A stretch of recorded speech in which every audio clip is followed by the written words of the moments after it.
Hello, welcome back to the studio, or welcome if you're new.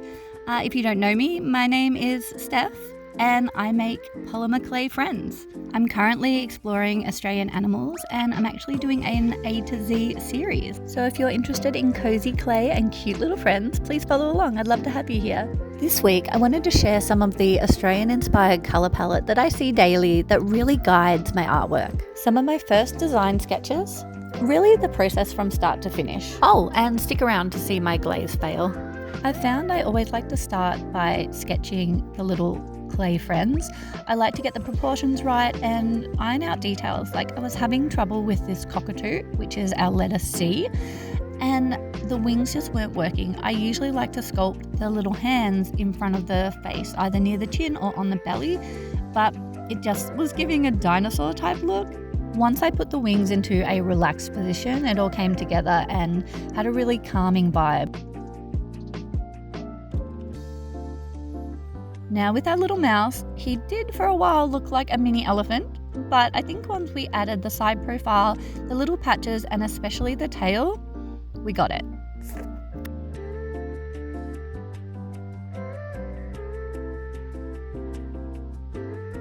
I definitely prefer to condition the clay with my hands. The warmth from my hands makes it really easy. However, when I get a really solid clay that's brittle, I sometimes put it through a pasta maker just to make it a little bit easier. Here I'm molding the body of our mouse friend. I like to use my little finger when rolling so I don't have any sharp edges. I'm just making a pinching motion to create the nose, and also the eye sockets I actually make just using my thumbs. Sometimes I'll turn the sculpt upside down just to look at the symmetry, but I try to keep it simple and seamless.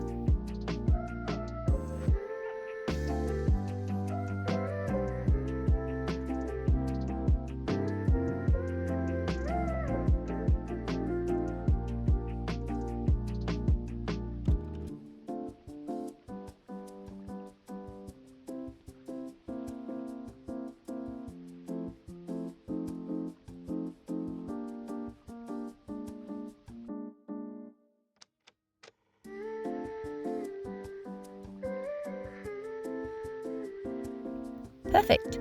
Now he's off to the oven to bake. It's a great time for a coffee break.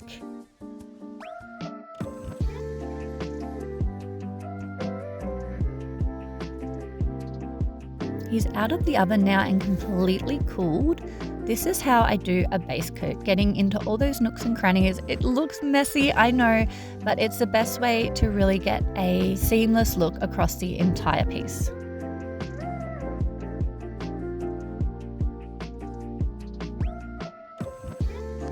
As I leave him to dry, we're going to move across to our cockatoo. I actually love how this sculpt turned out. I've already covered him completely in a white base paint, and now I can go in with the details. Little beak and feet.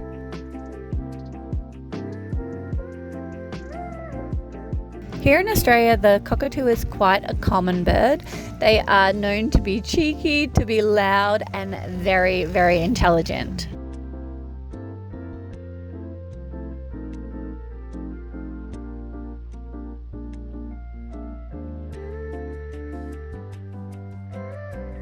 I did not want this yellow to be mustard. I mixed so many different yellows to create the right yellow. I finally found this little bush with tiny yellow flowers on it. I don't think my video here will do it justice, but there's two different, very subtle different types of yellow, and that's what I ended up using as my inspiration. Sometimes when I sketch, I'll plan out where the shapes will look most aesthetically pleasing, but not always.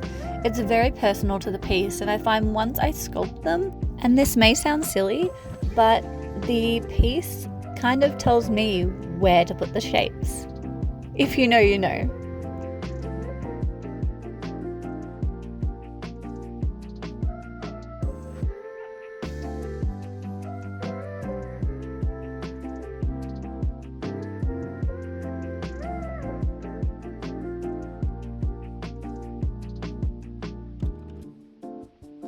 I always aim for a sense of calm in any of the pieces that I'm making, and the little details I found make a huge difference. In this cocky especially, there is a lot of stark contrast between the bright yellow and the white. So I decided just a little white feather in the crest would give him a bit of personality. Details make all the difference.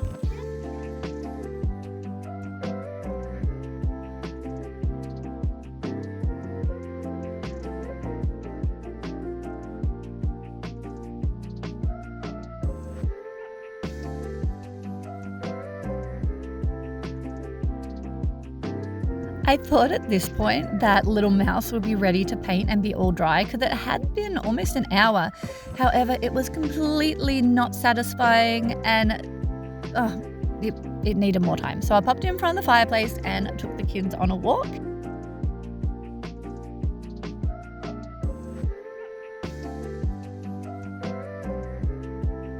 Now in Australia, this is a colour palette that you see all the time. This is one of a gum tree, and it's the bark of the gum tree. But this really inspired me with the mix of the grey and the brown together for my little mouse. Looking at photos of this mouse online, he is a warmer brown, so I have done that as the base, but I wanted to incorporate a grey, and I didn't know how it would go.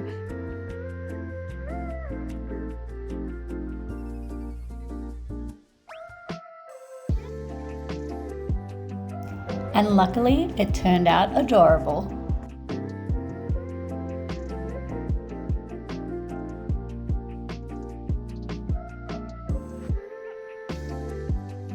Everything was going great, but then this is where we took a turn.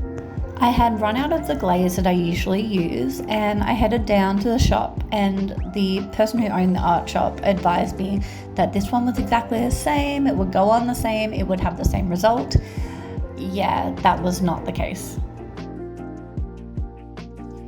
At this point, I was still optimistic, so I moved on to the cockatoo, and at first, it was going really well. It seemed to be going on smoothly, but as time went on and it dried, I had that same problem. You could see every brush stroke, it started to actually bubble the paint. So I thought maybe with a second coat, it might flatten down a little bit, but unfortunately, it just didn't.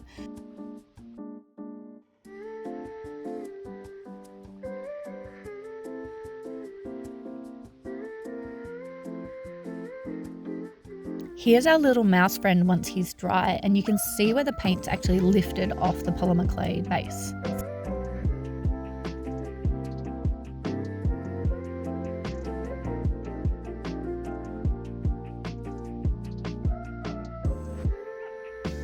I just thought I'd do some comparisons at the end. This is after 2 coats of the glaze. You can see there's still a roughness to the piece, and it's reflecting a lot. It's nice and glossy, but it just does not look professional.